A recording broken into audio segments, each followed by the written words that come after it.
4 de abril. Estamos aquí en Cómo ser padres en el siglo XXI. Mi nombre es Viviana Caxia y hoy quiero hablarles de un tema que me pareció súper interesante y quería compartirlo. Creo que a veces es algo que no he hecho mucho aquí. Es interesante compartir algunos comentarios o resúmenes de libros que yo voy leyendo con motivo de mi trabajo, temas de familia, ¿no? De batalla cultural y qué sé yo. Y el otro día, por leer por distintos otros asuntos, llegaba a mis manos este libro que se llama Educación, Guía para Perplejos, de esta autora sueca que se llama Inger Engvist. Inger es catedrática de español en la Universidad de Lund, en Suecia. Es experta en literatura hispánica. Ha centrado su investigación en las obras, miren qué interesante, de Mario Vargas Llosa y Juan Goytisolo, ¿no? Formó parte del Consejo Sueco de Educación Superior y es miembro de la Academia Argentina de Ciencias Políticas y Morales. O sea, de hecho, esta autora tiene mucha experiencia en temas de educación, no solamente en Europa, sino en esta zona del continente, ¿no? Y tiene unos libros que se llaman La educación en peligro, Repensar la educación, La buena y la mala educación, entre otros. Y me pareció interesante, ¿por qué? Porque el tema de la educación escolar, y eso es algo que quería compartir con ustedes, es un ámbito que no solamente se circunscribe a lo pedagógico, ¿no? Nosotros, como padres de familia, tenemos una oferta de colegios, ya sean privados o nacionales o concertados, y decidimos, dentro de nuestras posibilidades, escogemos un tipo de educación que más nos gusta. Al mismo tiempo, tenemos otro problema u otros desafíos con la educación, que es qué tipo de pedagogía, ¿no? Se imparte en nuestro colegio. Sobre todo los que tienen acceso a colegio privado tienen más esta disyuntiva. Los que van más a colegio público, no tanto, porque más o menos que se rigen por un solo estilo de educación que es el que da el Estado, y salvo que el director sea muy activo en temas pedagógicos, ¿no? Y los profesores, más o menos que todos van a ir bajo una misma currículum o pedagogía, ¿no? Y hay un tercer punto que me parece súper importante, que es que la educación es un ámbito hoy político. Y es una pena, ¿por qué? Porque como es un ámbito donde se juegan muchos intereses ideológicos, porque evidentemente por como tú eduques a los niños, tendrás ciudadanos en el futuro que piensen de una u otra manera. Cuando la educación se ha vuelto un bastión político, como les decía, toda la parte pedagógica ha quedado en un segundo lugar. Y por eso, y esto viene sobre todo, según lo que, ahí vamos a comentar lo que dice esta autora, sobre todo en lo que tiene que ver, todos estos cambios, digamos, han empezado sobre todo a ser más manifiestos a partir de la segunda mitad del siglo pasado, o sea, a partir de los años 1960. Y hoy, ya han pasado más o menos 40, 60 años, ya comenzamos a ver resultados de si ese tipo de cambios o revolución de la educación escolar fue bueno o no fue bueno. Más o menos en ese ámbito, en este marco que les digo, es que esta autora escribe este libro. Es un libro que trata sobre todo sobre la escuela, los alumnos y los padres de familia y cómo han ido eh, adheriéndose o asumiendo estos cambios en la educación. Yo les quiero comentar en este programa de manera muy resumida, he hecho mi tarea, voy a ver si la termino hoy, si no, en el siguiente programa podemos seguir hablando, porque me parece muy importante entender el contexto actual de la educación, como se llama este programa, porque nos va a hacer entender por qué a veces en el colegio pasan cosas con nuestros hijos como las que pasan, o por qué nuestros hijos no están aprendiendo tanto, o más bien unos niños sí y otros no.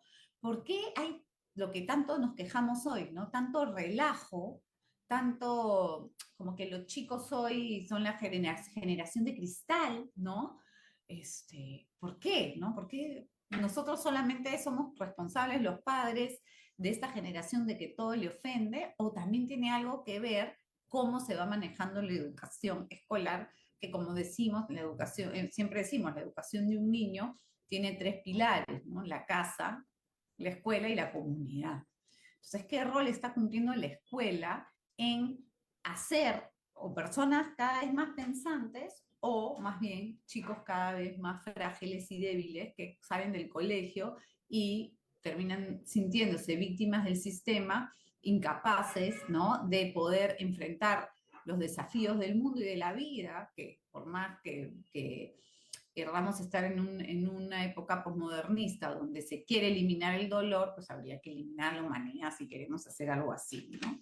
Entonces, eso es lo que quería comentar. Entonces, he hecho un pequeño resumen que quiero compartir con ustedes para que, bueno, los que puedan comprarse el libro, se los recomiendo. Y si no, acá vamos a poder siempre citando a la autora Inger Engbis, lo que vamos a decir en este programa es lo que dice el primer capítulo de su libro. ¿Cómo parte Engbis su texto? Lo que ella dice es lo siguiente: es imposible hablar de la situación actual de la escuela sin apelar a los conceptos de, 4 conceptos: conocimiento, ciencia, realidad y verdad. De ahí vamos a ir desarrollando cada uno un poquito mejor, pero detengámonos en esto: conocimiento, ciencia, realidad y verdad. Y ella parte por la realidad y la verdad, donde dice: la manera como nosotros los seres humanos podemos comunicarnos y avanzar es porque tenemos una realidad en común, ¿no? Y podemos intercambiar ideas e impresiones sobre esta realidad, una realidad tangible, objetiva, no subjetiva. Si todo en este mundo hoy, yo acá estoy tratando de interpretar también un poco, todo en el mundo de hoy, como se pretende hacer, es subjetivo, es lo que a mí me parece relativo, ¿cómo nos podemos poner de acuerdo si no hay una variable potente de realidad? ¿No? Podemos entrar en contacto, dice la autora, porque compartimos un marco común y porque tenemos una inteligencia que nos capacita para reflexionar sobre lo real. ¿Ok? Parte de esto. Sin embargo, hoy existen muchos profesores universitarios y pedagogos, y lo pone entre comillas, lo pongo entre comillas, ¿por qué? Porque ella critica, no solamente ella, hay varios autores que critican estos nuevos pedagogos. Hay un autor español que se llama Alberto Royo, que yo lo he entrevistado un par de veces, que es bien interesante. Él tiene un libro que se llama Contra la Nueva Educación, que habla que estos nuevos pedagogos son unos charlatanes, ¿no? Porque escriben sobre cómo educar, pero en su vida han estado en un salón de clases enfrentándose a chicos de tercero y media, ¿no? Entonces dice, claro, tú escribes, ¿no? Que tienes, eso lo vamos a ver más adelante también, que tienes que ser empático, ¿no? Que el profesor más o menos tiene que estar al servicio del alumno, que más bien tiene que tener todas sus competencias blandas desarrolladas, pero esos nuevos pedagogos en su vida, dice, han estado en una clase donde tienen chicos rebeldes, chicos con problemas en su casa, chicos que de repente no están bien alimentados y que, claro, sacarles una pandereta no va a hacer que aprendan mejor. No lo dice textualmente así, pero el abecedario. Entonces los llama charlatanes y les dice que son pedagogistas, no pedagogos, pedagogistas. Pero bueno, estos no son términos que usa esta autora, pero creo que nutre lo que ella quiere decir con estos pedagogos. Entonces dice, sin embargo, hoy existen muchos profesores universitarios y pedagogos que dicen que el conocimiento no existe, ¿ok? Y que no podemos saber nada de la supuesta realidad. Entonces, si negamos la existencia de la realidad, dice ella, negamos también la existencia de la verdad, porque la verdad, amigos, ya sabemos que es la correspondencia entre lo que pensamos y lo que pasa en la realidad. Esa es la verdad. Entonces, dice, si no existe la realidad y la verdad, ¿qué se enseñaría en las escuelas? Si la realidad no existe, ¿qué transmite el profesor?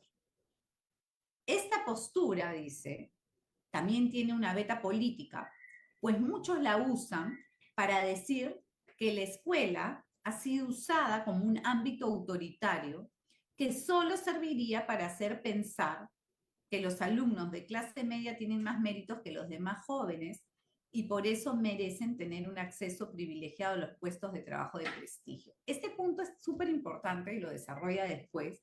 ¿Por qué?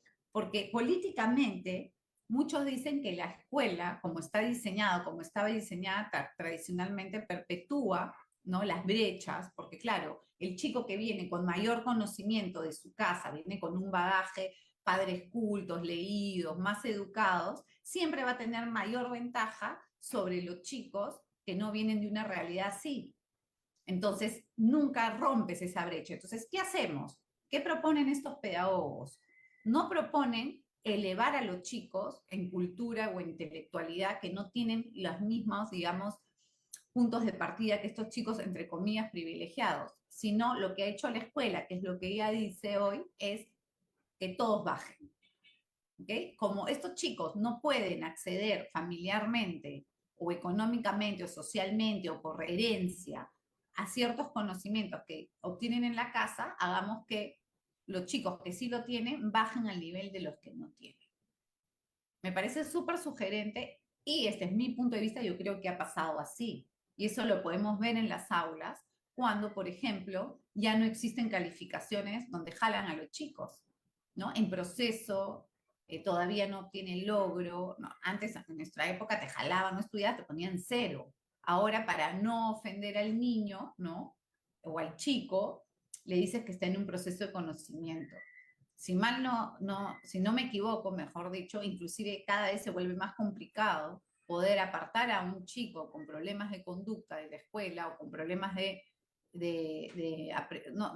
o sea, que en un chico que no quiere estudiar, ¿no?, y genera ahí mucho bullying y qué sé yo, no lo pueden sacar como antes, que ya te suspendían o te votaban porque no dejabas al resto aprender. Entonces, en esta búsqueda de igualdad, al final se han creado desventajas para todos aquellos que quieren aprender y educarse, porque en muchos ámbitos la escuela se ha vuelto inmanejable y perturba el aprendizaje de los que, entre comillas, chicos que pueden ser más funcionales, ¿no?, socialmente.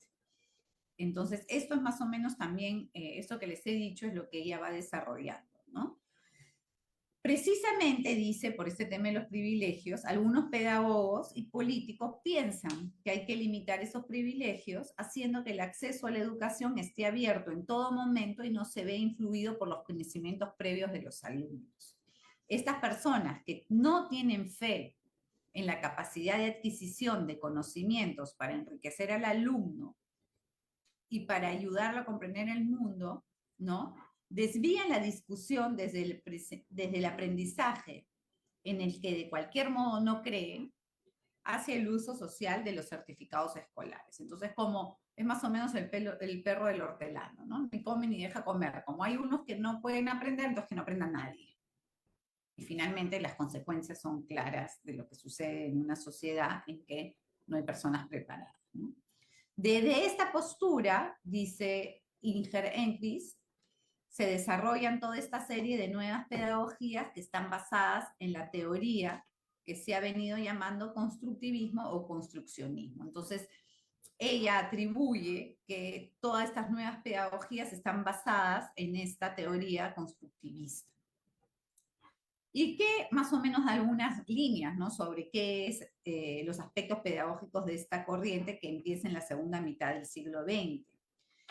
Lo que dice el constructivismo: la realidad como hecho objetivo no existe, cada uno va construyendo su propia realidad.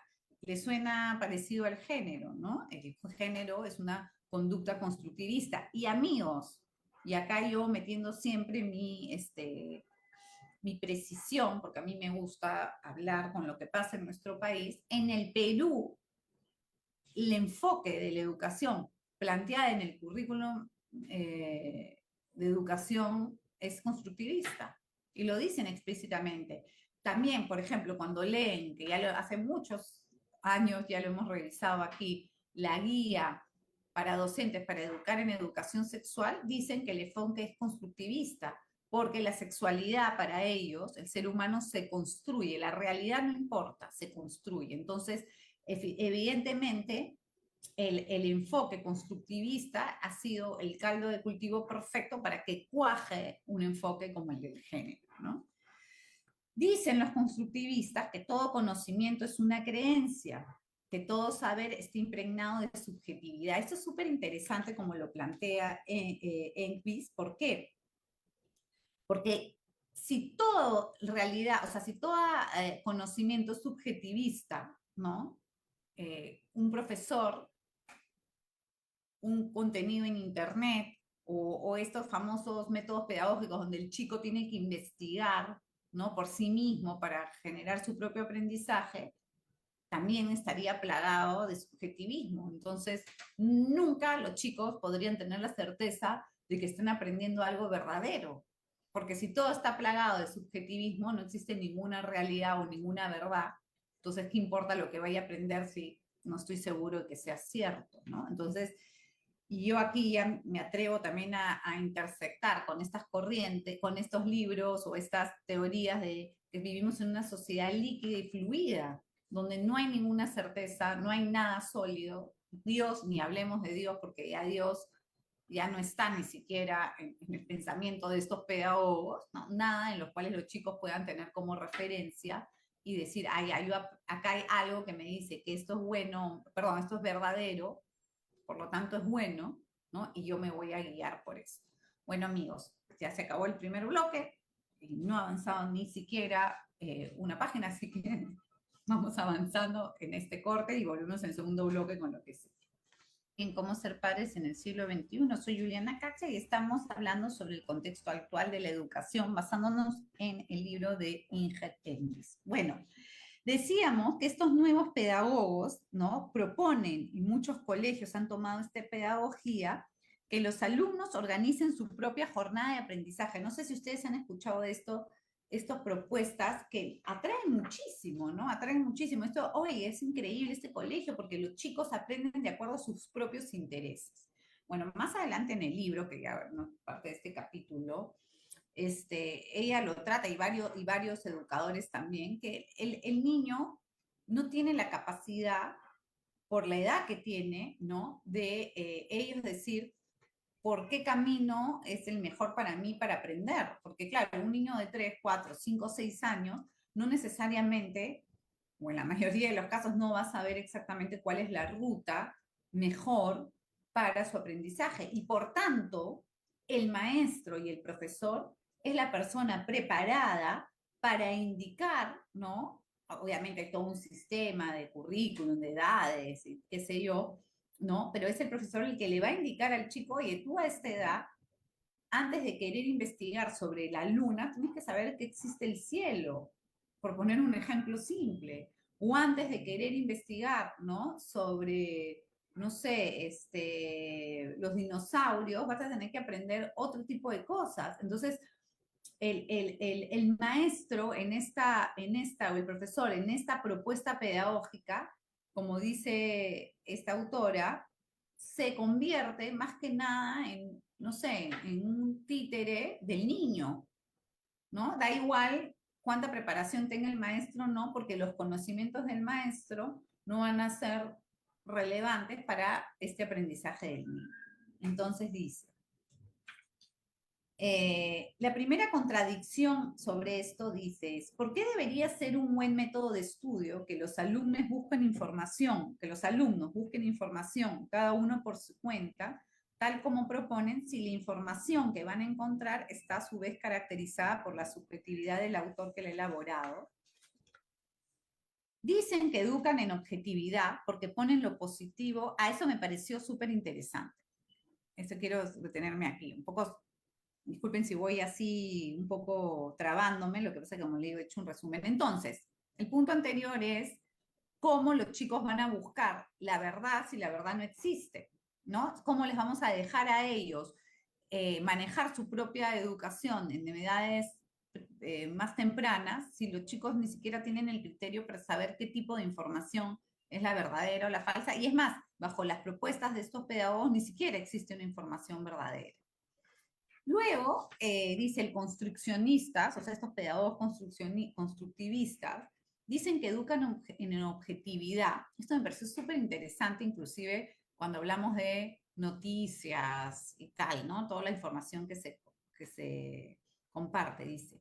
La objetividad, algunos piensan que es poner lo positivo y lo negativo en igual proporción, ¿no? Tú dices, ok, voy a poner 50% de lo positivo y 50% de lo negativo. Ella dice, y yo estoy de acuerdo, que esto también es un error.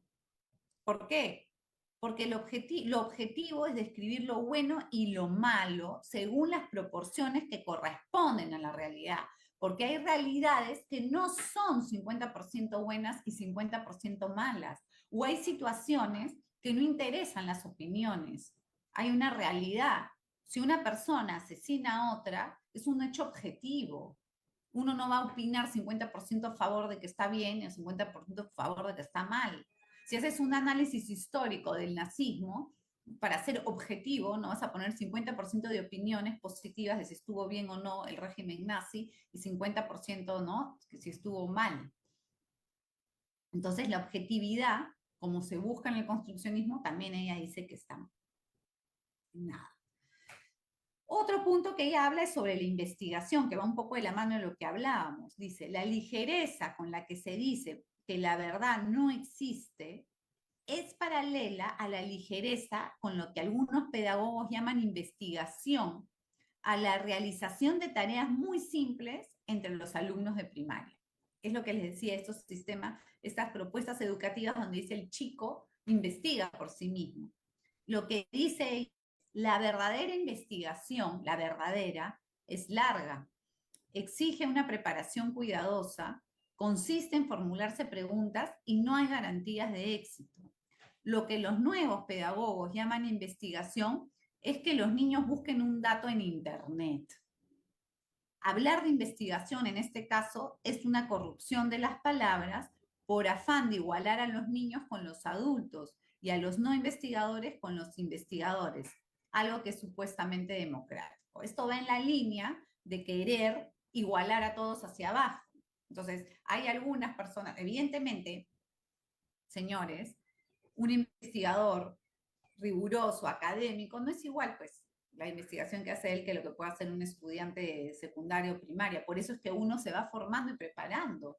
Y para poder lograr hacer una excelente investigación o ser realmente un investigador reconocido y académico, son cosas que, como digo, se van desarrollando en el tiempo, pero también requiere conocimientos previos. Por como dice la autora, yo tengo que formularme preguntas, hipótesis, ¿no? Y para poder formular la hipótesis más o menos congruentes y que puedan ser sometidas a un método de investigación, a un método científico, tengo que tener conocimientos previos para poder querer ir más allá o encontrar un nuevo hallazgo, ¿no? Luego dice, otro punto relevante en estas nuevas pedagogías son las que tienen que ver con la buena conducta.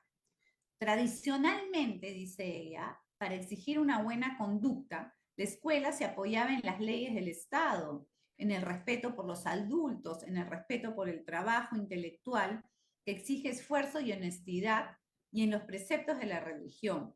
Pero todo esto ha sido barrido. Nosotros, eso es lo que yo les decía, a veces encontramos que en las escuelas no hay disciplina, que los mismos padres de familia, ¿no? Se quejan con los profesores porque son muy rígidos, nos quejamos, ay, dejan mucha tarea, ay, el uniforme, ¿no? No, tienen que cortarse el pelo, qué estrictos decimos, ¿no?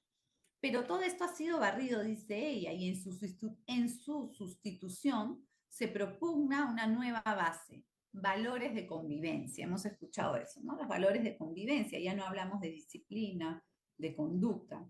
Sin embargo, estos valores no están relacionados con el trabajo bien hecho o con una convivencia culta, sino una convivencia fundamentada en la única consigna de no herir los sentimientos del compañero o el del alumno, aunque se porte mal. Yo sé que acá me escuchan un montón de maestros, de profesores, de docentes, que yo he conversado también con muchos de ellos en todos estos años que vengo trabajando y tienen esa experiencia, ¿no? Hoy los profesores tienen que andar de puntitas para que no les caiga queja, denuncia. Los alumnos se sienten muchas veces injustificadamente. Yo no digo de que si hay un profesor abusivo o malo no haya que denunciarlo, claramente. No estamos hablando de esos casos extremos, estamos hablando de profesores comunes y corrientes, ¿no? Que hacen su trabajo honestamente y que hoy se ven amarrados de manos y pies por leyes donde ellos pueden estar más bien siendo expuestos a una sanción, a pesar de que el que se porta mal o el que no quiere estudiar o el que genera desorden es el alumno. Y esto lo vemos no solamente en la escuela, es una manera de vivir hoy, una cultura que respiramos con todo lo que tiene que ver con la autoridad. Los padres, las Fuerzas Armadas, la policía, más allá de casos, como digo, puntuales, que puedan no actuar a favor de la fama, digamos, de estas instituciones, ¿no? Son instituciones civiles, sociales o estatales que han venido o vinieron funcionando como marcos normativos o de límites para que el ciudadano se porte bien. Pero hoy un policía, ¿no? Honesto, no se atreve a defendernos de un delincuente porque lo más probable es que el que vaya preso sea el policía y el delincuente sea premiado ganando un juicio porque violaron sus derechos humanos.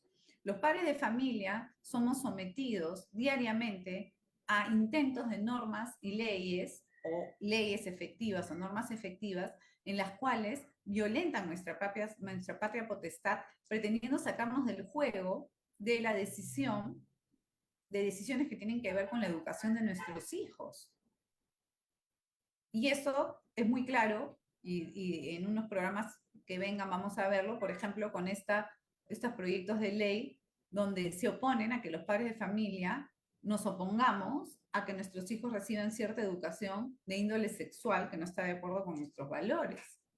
Cuando el enfoque de género es transversal y obligatorio a todo el aparato escolar, están vulnerando nuestros derechos. Entonces, todo lo que tiene que ver con la figura de autoridad ha sido barrida y destruida, ¿no? Para no ofender, para que los chicos se eduquen libremente, sin estos barreras, como llaman, ¿no? Barreras estructurales, valores morales que los atan, que los reprimen, ¿no? Entonces, que sean libres y hagan lo que quieran y no interesa que generen lío y que puedan pues, vulnerar derechos de otros, ¿no? Entonces, esto me parece interesante, ¿por qué? Porque en la escuela se educa así ahora, con estos valores de convivencia, fundamentada, como decía esta autora, en la única consigna de no herir los sentimientos del compañero o el alumno, aunque se porte mal. El que critica una mala conducta es tildado de intolerante.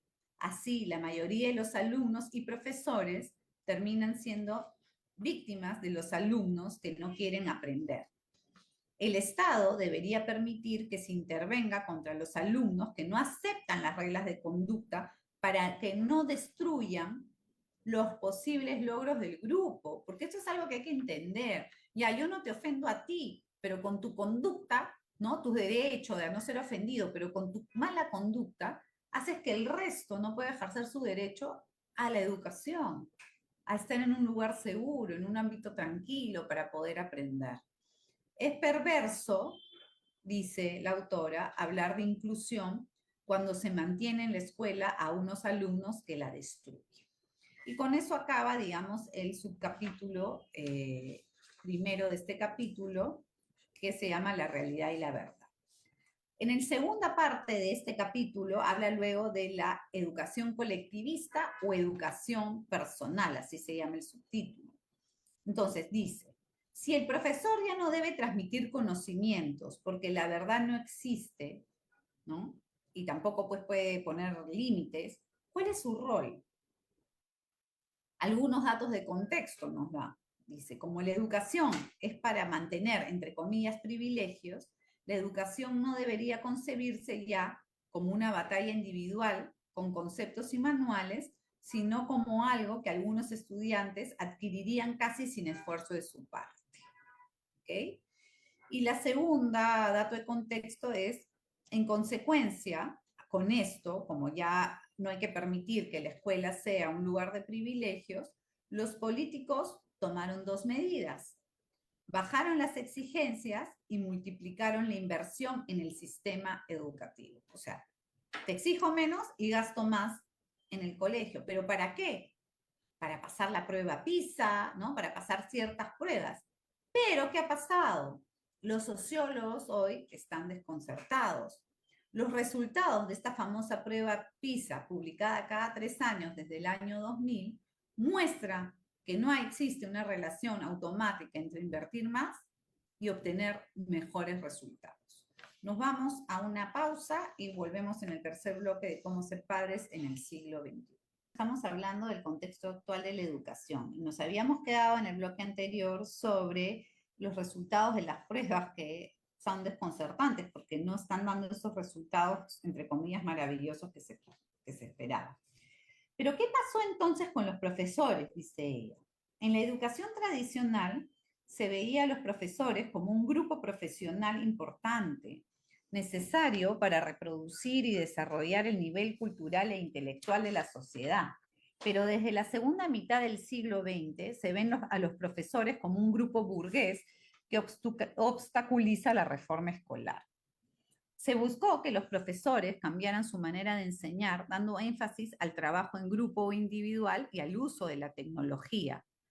Los métodos de enseñanza deberían ser tan o más importantes que el contenido, por lo que la formación docente se ha centrado más en lo sociológico y tecnológico que en las materias escolares. ¿Qué quiere decir esto? Que hoy más importa, ¿no?, que un docente maneje herramientas que tenga conocimientos y sean cultos para poder transmitir este conocimiento a sus alumnos. Luego empezó la tendencia a culpar a los profesores si los estudiantes no aprendían, con el argumento de que los profesores debían ser capaces de motivar a cualquier estudiante por recalcitrante que fuera. Eso también sucede mucho, ¿no? ¿Será que el profesor no sabe cómo llegar al alumno? Es responsabilidad del profesor por no motivarlo. No es el chico que no quiere estudiar o lo de los padres que no lo ponen en línea, ¿no? Es culpa del profesor. Las materias que más sufrieron fueron las humanidades, porque representan, entre comillas, el pasado.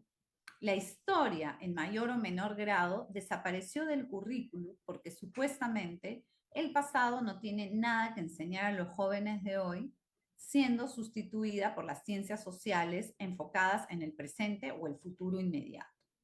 En literatura, los clásicos fueron considerados como difíciles, innecesarios y sin importancia. Ya los chicos no leen clásicos, ¿no? Y fueron reemplazados por textos escolares hechos a medida para la enseñanza, con valores sociales de la actualidad y sean tan fáciles de leer que puedan ser entendidos sin ayuda de un maestro. Nuevamente bajamos el nivel y la exigencia. Estos nuevos pedagogos quieren que los profesores se interesasen menos por las asignaturas y por los estudiantes ambiciosos. En cambio, consideran que deben concentrar su energía en los estudiantes con problemas. ¿Qué pasa con esto? Sí, el profesor tiene que centrarse en los mayores. Yo no digo que los descuiden, pero descuidan, sí, a los que sí quieren estudiar, los que sí tienen buena conducta, y el chico, entre comillas, de buena conducta y estudiante, al ver que su esfuerzo no es reconocido, diferenciado, de decir, ¿para qué me esfuerzo? Pues, si nadie lo reconoce. Los profesores hoy son considerados como parte de la burocracia estatal, de los servicios sociales, y no como personas que puedan hacer una contribución intelectual y moral al alumno y a la sociedad. Esto nosotros en el Perú lo vivimos tal cual. No se les considera profesionales como los abogados, médicos o ingenieros, sino funcionarios de nivel medio. Y ella es sueca, ¿no? Yo creo que acá los maestros ni siquiera son considerados como funcionarios de nivel medio, ¿no? Deberían, no sé, yo si tuviera la capacidad, metería toda una inyección de inversión a la formación docente y de verdad que esas son las personas que forman a las nuevas generaciones. ¿no? ¿Cómo vamos a descuidar, cómo tenemos descuidado ese sector tan importante? Los reformadores sufrieron una gran frustración al comprobar que los estudiantes no se comportaron tal como ellos habían planeado. Cuando se bajaron las exigencias, los alumnos, ¿qué hicieron? Estudiaron menos y la mayor inversión no frenó el declive de los resultados y, por supuesto, no hizo llegar el siglo de oro educativo en que se había soñado. Los países que ahora están en la cumbre del examen PISA no aplican la visión que estamos describiendo constructivistas, sino que mantienen su foco de atención en el aprendizaje a través del esfuerzo por parte del alumno y por parte de los profesores. ¿En qué? En el conocimiento. Hoy la gente dice, no, ¿para qué van a aprender eso? ¿De qué les va a servir saber de memoria, no sé, tales países o las capitales o aprenderse fórmulas? Y ya está Internet. O sea, yo me pregunto, ¿ustedes se imaginan si ejerciendo cualquier oficio o profesión tuviéramos que todo el tiempo estar googleando o buscando en Internet? O imagínense si no, la memoria no fuera importante, ¿no? Para tomar decisiones en el momento. Nosotros para tomar decisiones, mientras más bagaje tengamos, mientras más conocimientos, nuestras decisiones van a ser mejores, porque vamos a tener más elementos, ¿no? Dice, y los profesores tienen que centrarse en el conocimiento y la capacidad de enseñar. Con este énfasis, los países en cuestión logran excelentes resultados educativos e, irónicamente, también más igualdad social que los países que se centran en conseguir la igualdad. Esto es interesante porque yo les quiero comentar algo que también leí en el libro, en un libro de este autor que leí español, Alberto Royo, que es lo siguiente, sobre todo en las clases más vulnerables, que como ya hemos descrito, ¿no? Chicos que vienen de familias con mayor educación traen un bagaje familiar, porque los papás les hablan, porque están expuestos a mayores ámbitos educativos, ¿no? No sé, van al club, van a la playa, van de viaje, visitan museos, están expuestos a mayor cosa. Entonces, para los chicos con menos recursos, la escuela, el colegio, es tal vez su única oportunidad para acceder a un conocimiento que luego le permita avanzar en su vida adulta, profesionalmente y personalmente. Con este tipo de pedagogías, le quitamos a los chicos esa posibilidad de acceder al conocimiento que tal vez sea la única que tengan, porque en su familia no la tienen. Tengo una llamada de Estela de la Libertad. Buenos días, Estela. Bendiciones, Juliana. Muy buenos días, que sean plenitud y Marina Rueda por usted y todo el mundo. Gracias por esta información que nos da, por todos los programas que está usted transmitiendo. Y recuerdo lo que dice San Pablo a Timoteo, ha de saber que en los últimos días vendrán momentos difíciles. Los hombres serán egoístas, amantes del dinero, farsantes, orgullosos, chismosos, rebeldes con sus padres, ingratos respecto a la religión. A él le dice a Timoteo, quédate con lo que has aprendido y de lo que estás seguro, sabiendo de quién lo recibiste. Además, desde tu niñez conoce las Sagradas Escrituras, y ellas te darán la sabiduría que lleva a la salvación mediante la fe en Cristo Jesús. Hermanita, que Dios nos ayude a permanecer en las cosas buenas que ya tenemos y a ser muy observadores y críticos con las novedades, entre comillas, que vienen. Muchísimas gracias por su enseñanza. Que Dios la bendiga. Estela, muchas gracias. Muy pertinente tu aporte y la cita bíblica. La voy a buscar. Bueno, luego la autora sigue hablando sobre la educación en la era del vacío y dice, ya, ante todo esto que estamos viviendo, ¿cuál es la respuesta que le debemos dar? Y ella recoge respuestas que dan la psicología humanista, ¿no? Dice, la psicología humanista dice que podemos entender el mundo y que de hecho intentamos siempre entender lo que pasa alrededor de nosotros. Dirigir la mirada hacia la realidad, o sea, hacia la verdad, nos ayuda no solo a entender, sino también a gozar de la belleza de lo que nos rodea. Muchos teóricos de la educación han centrado su reflexión en los jóvenes con problemas, pero los psicólogos humanistas se han fijado en las personas equilibradas, preguntándose cómo se educa un joven sea capaz de elegir bien, describieron las necesidades básicas del ser humano, cómo sentirse físicamente seguro y protegido, pertenecer a un grupo, ser respetado y querido, sentirse a gusto con su identidad y poder actuar según su propio criterio. Pues bien, la educación, dice, constituye el prerequisito para que el alumno pueda lograr todo esto. También estos psicólogos insisten en que la belleza, la verdad y la justicia son necesidades para el ser humano. Los ambientes que no tienen estos valores llenan de estrés y dan una impresión de vivir una vida degradada. Cuando la escuela ofrece un ambiente negativo, se ve un malestar entre los jóvenes, también entre los jóvenes de familias que también tienen familias que funcionan bien. Ven que la sociedad no los protege y que no recompensa las buenas conductas. En vez de recompensar la virtud, la escuela y la sociedad a veces enseñan a los alumnos a tolerar a los compañeros que infringen las reglas. Para esta psicología, la razón de ser de la escuela es enseñar la herencia de 3.000 años de esfuerzos intelectuales y artísticos. Y para entender esta herencia, tenemos que desarrollar nuestro entendimiento de las diferentes materias. Mostrar respeto por el joven, esto me encanta, consiste en explicarle en materias y conocimientos que sirven para entender el mundo antes de tener la preocupación de que le sirva directamente para ganarse la vida. Es que hoy tenemos una enseñanza mucho más utilitarista que humanista. Y de manera especial la historia en todas sus formas, incluyendo la historia del arte, de la religión, de la filosofía y de la literatura. Educarse significa aprender sobre diferentes situaciones, de tal manera que cuando alguien se encuentra en una nueva situación, dispone de una preparación que le capacita para tomar buenas decisiones. A educarse, dice, es acostumbrarse a mirar cómo escuchar y a reflexionar. Un profesor es o debería ser un representante de la civilización, alguien que tiene una vida intelectual y a quien le importan las virtudes intelectuales. El profesor pone al alumno en contacto con nuevos temas, exigiendo concentración y paciencia. El secreto de la buena enseñanza es que esté conectada con la necesidad y el valor, incluir en la enseñanza la belleza del mundo. Los profesores deben ser positivos, creativos, fuertes, alegres, independientes, valientes, además de muy cultos. La escuela debe ayudar a los alumnos a convertirse en personas que sepan dirigir bien su propia vida e incluso en futuros líderes morales.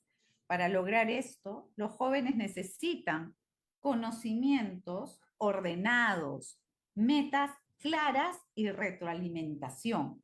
Para dominar destrezas complicadas, necesitan desarrollar paciencia, disciplina, valor y racionalidad, y también tener capacidad de innovación. Pero ¿cómo, y esto lo digo yo, cómo hacemos que una persona logre objetivos atractivos, ¿no? Ambiciosos, si no tiene paciencia, disciplina, valor y racionalidad? Sin eso nunca vamos a tener innovación, porque cualquier cosa que tratemos de innovar, se me ha ocurrido esto, nunca lo voy a poder llevar a cabo porque necesito paciencia, disciplina, valor y racionalidad. Por el contrario, lo que vieron en la sociedad los psicólogos humanistas hace medio siglo fue inercia y confusión. Pues bien, en la sociedad y en la educación actual ha aumentado la confusión de valores y resentimiento hacia lo bueno y lo superior.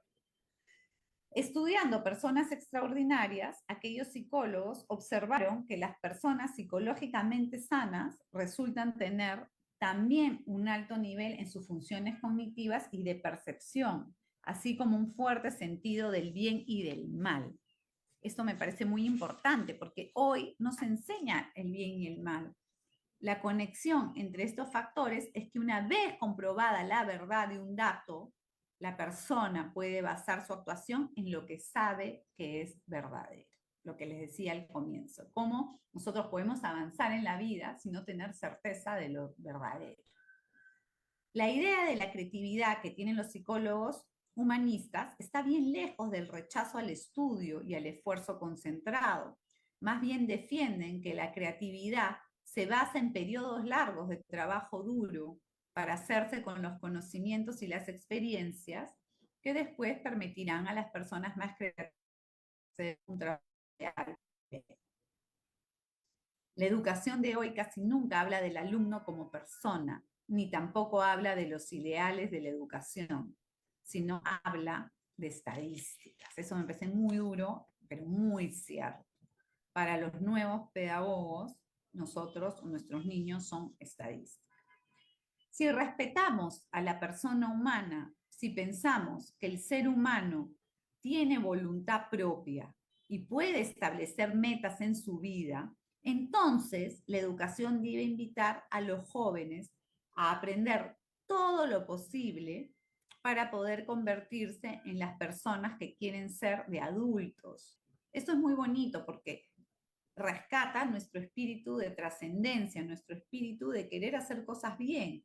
Y tenemos el derecho, los niños tienen el derecho de recibir una educación que les permita cumplir esos sueños y esos objetivos, no que los chanquen, no que los limiten, no que los lleven al fondo en esta cultura igualitarista, ¿no? Que no respeta la naturaleza del ser humano. De la misma manera, se puede invitar y practicar el reconocimiento del bien y el mal y basarse en este conocimiento a la hora de tomar decisiones. Vamos cerrando. Amigos, yo he hecho un resumen de 5 hojas, que se los he leído, de un capítulo de 37. Pero he tratado de sacar las mejores ideas y, como les digo, les voy a dejar ahí en los que siguen por Facebook el link donde pueden comprar de repente o pedir el libro, ¿no? Es muy interesante.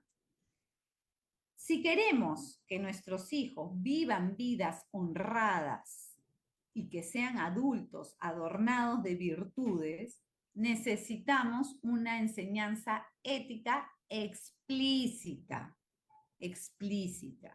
Necesitamos garantizar a los jóvenes un ambiente escolar caracterizado por el respeto a la verdad, para que puedan reconocer y experimentar cómo mejora la vida cuando se respeta la verdad. Miren qué bonito. Me encanta esta frase. Los conocimientos y las destrezas pueden contribuir al bien, pero no tienen un valor moral inherente como lo tienen las virtudes. O sea, la tecnología, es lo que entiendo acá, y todo esto, habilidades que uno pueda tener, no tienen una carga ética. La carga ética le va a dar la acción que hacemos con él, o sea, el producto o para qué usamos estas habilidades, ¿no? Yo puedo ser muy buena, no sé, no sé, disparando para un campeonato tengo esa habilidad, ¿no? Con un ejemplo un poco caricaturesco, pero creo que ayuda, de tiro al blanco, pero si esa habilidad yo la uso para matar gente como francotirador, como terrorista, lo que fuera, claramente esa habilidad no me sirve. Por eso es tan importante que los chicos aprendan, los seres humanos aprendamos a usar nuestros dones para el bien, ¿no? La ética, dice, nos permite ser morales, ser los dueños de nuestras propias vidas y convertirnos en lo que queremos ser. Finalmente, para ayudar al joven en esta tarea, el primer paso es alejarlo de los ambientes en los que se predique el egoísmo y el infantilismo. El facilismo no convierte a los jóvenes en personas íntegras e independientes. Bueno, amigos, sí me dio para leer mis 5 paginitas que hice, he hecho mi tarea, yo también soy chancona, para poder compartirles a ustedes esto que me pareció muy valioso. Y cada vez que lea un libro así interesante, voy a hacerme el trabajo de hacer un resumen para poder compartirlo con ustedes. Y como les digo, es muy importante reflexionar también sobre estos temas donde nuestros hijos, nietos, sobrinos, vecinos y la sociedad en general nos impacta, porque nosotros podemos ser abuelitos y decir, ah, ya, o solteros, sin hijos, o lo que fuere, y decir, no, a mí la educación que me importa porque no tengo niños en edad escolar o no los voy a tener, pero recordemos que nuestro vecino y todos los que nos rodean en nuestra sociedad sí son educados a través de la escuela y nos tiene que importar.